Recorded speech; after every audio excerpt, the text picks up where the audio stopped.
Marcos 8. Pouco tempo depois, ajuntou-se outra vez uma grande multidão. Como eles não tinham nada para comer, Jesus chamou os discípulos e disse: Estou com pena dessa gente, porque já faz 3 dias que eles estão comigo e não têm nada para comer.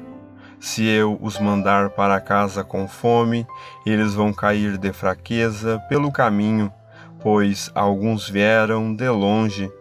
Os discípulos perguntaram: Como vamos encontrar neste lugar deserto comida que dê para toda essa gente? Quantos pães vocês têm? Perguntou Jesus. 7, responderam eles. Aí Jesus mandou o povo sentar-se no chão. Depois pegou os 7 pães e deu graças a Deus. Então os partiu e os entregou aos discípulos, e eles os distribuíram ao povo. Eles tinham também alguns peixinhos. Jesus deu graças a Deus por eles e mandou que os discípulos os distribuíssem. Todos comeram e ficaram satisfeitos. E os discípulos ainda encheram 7 cestos com os pedaços que sobraram. As pessoas que comeram eram mais ou menos 4.000.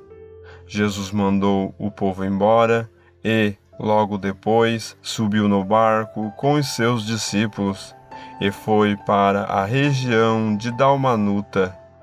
Alguns fariseus chegaram e começaram a falar com Jesus.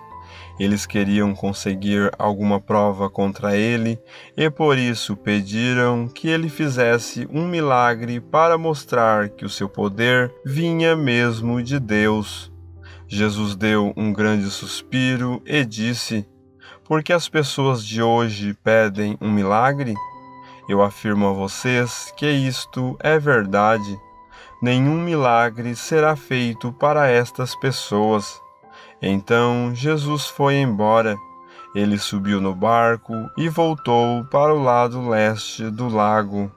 Os discípulos haviam esquecido de levar pão e só tinham um pão no barco. Jesus chamou a atenção deles, dizendo: Fiquem alertas e tomem cuidado com o fermento dos fariseus e com o fermento de Herodes.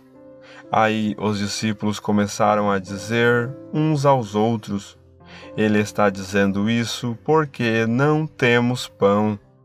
Jesus ouviu o que eles estavam dizendo e perguntou: Por que vocês estão discutindo por não terem pão? Vocês não sabem e não entendem o que eu disse? Por que são tão duros para entender as coisas? Vocês têm olhos e não enxergam? Têm ouvidos e não escutam?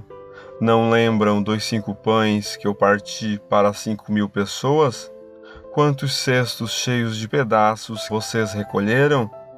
Eles responderam: 12.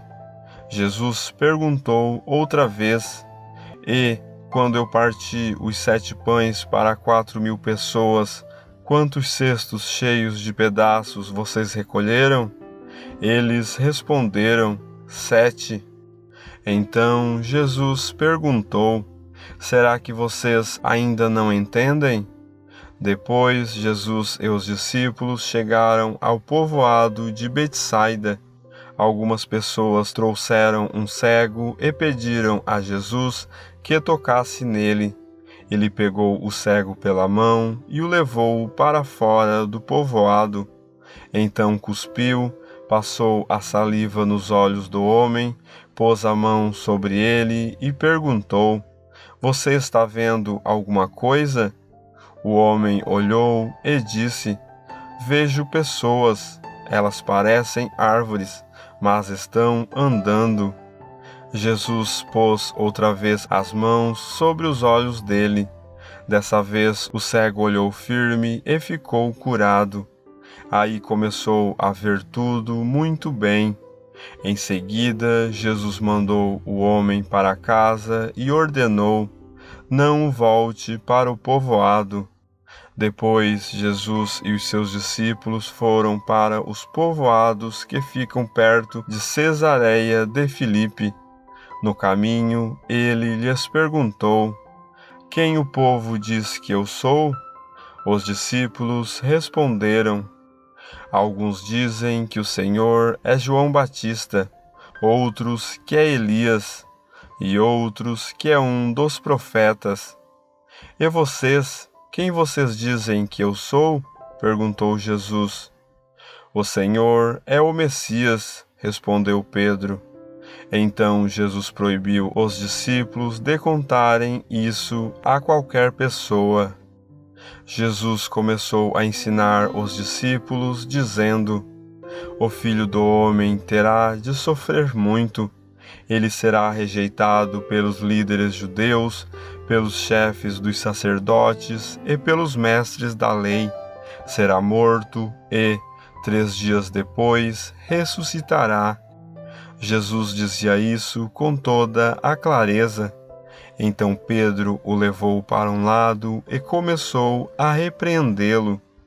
Jesus virou-se, olhou para os discípulos e repreendeu Pedro, dizendo: Saia da minha frente, Satanás. Você está pensando como um ser humano pensa e não como Deus pensa. Aí Jesus chamou a multidão e os discípulos e disse: Se alguém quer ser meu seguidor, que esqueça os seus próprios interesses, esteja pronto para morrer como eu vou morrer, e me acompanhe. Pois quem põe os seus próprios interesses em primeiro lugar, nunca terá a vida verdadeira. Mas quem esquece a si mesmo por minha causa e por causa do Evangelho, terá a vida verdadeira. O que adianta alguém ganhar o mundo inteiro, mas perder a vida verdadeira? Pois não há nada que poderá pagar para ter de volta essa vida. Portanto, se nesta época de incredulidade e maldade alguém tiver vergonha de mim e dos meus ensinamentos, então o Filho do Homem, quando vier na glória do seu Pai com os santos anjos, também terá vergonha dessa pessoa.